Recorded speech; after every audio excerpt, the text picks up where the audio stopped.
Peter పెర్సివల్ ఈయన 1803లో జన్మించినారు. British వలస రాజ్యాల కాలంలో శ్రీలంక మరియు దక్షిణ భారతదేశంలో మత పాఠశాలలను ప్రారంభించిన బ్రిటిష్ సంతతికి చెందిన మిషనరీ మరియు విద్యావేత్త యొక్క పీటర్ పెర్సివల్. జాఫ్నాలో ఉన్న సమయంలో ఆయన తమిళ పండితుడు అయిన అరముకు నవల ఒక శైవ హిందూతో కలిసి పనిచేస్తూ authorize King James version Bible Tamil భాషలోనికి అనువదించే ప్రయత్నానికి నాయకత్వం వహించారు. ఈ యొక్క పీటర్ పెర్సివల్ రచనలు రాబర్ట్ బ్రూస్ ఫ్రూట్ ను ప్రభావితం చేశాయి.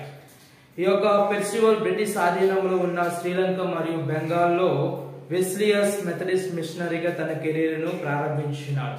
జాఫా ద్వీపకల్పంలో అనేక క్రైస్తవ పాఠశాలను ప్రారంభించడంలో మరియు అప్డేట్ చేయడంలో ఆయన కీలక పాత్ర పోషించినారు.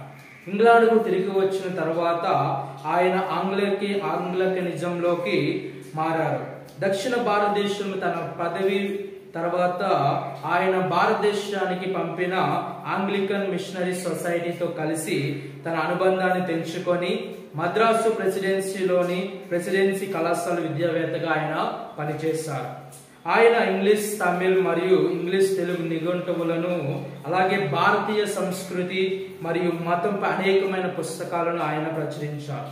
ఆయన భారతదేశంలోని ఆయన తమిళం మరియు తెలుగు భాషల్లో పండితుడిగా ఎంతగానో పేరు పొందాడు.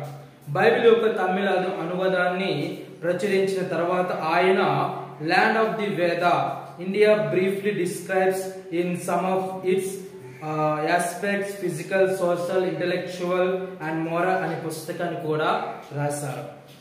ఆయన ఇతర ప్రచురణలలో ఇంగ్లీష్ తమిళం మరియు ఇంగ్లీష్ తెలుగు నిఘంటువుల్లో తమిళ సామెతలపై ఒక పుస్తకం మరియు ద్విభాష తమిళ మరియు తెలుగు పత్రిక దినవర్తమని ఉన్నాయి.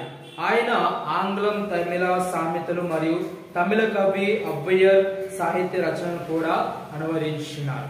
ఈ విధంగా ఈ యొక్క పీటర్ పెర్సివల్ ఎక్కడో పుట్టి మన భారతదేశానికి వచ్చి ముఖ్యంగా మన తమిళనాడు ప్రాంతంలోని శ్రీలంక ప్రాంతంలో విశేషమైన కృషి ఆయన అనేకమైన పాఠశాలలు అనేకమైన పుస్తకాలను సంస్కృతి పరంగా ఆయన ఎంతోగానో ఆయన తన యొక్క పరిచర్యను మన భారతదేశానికి మన తమిళ రాష్ట్రానికి ఆయన ఎంతగానో అందించినారు.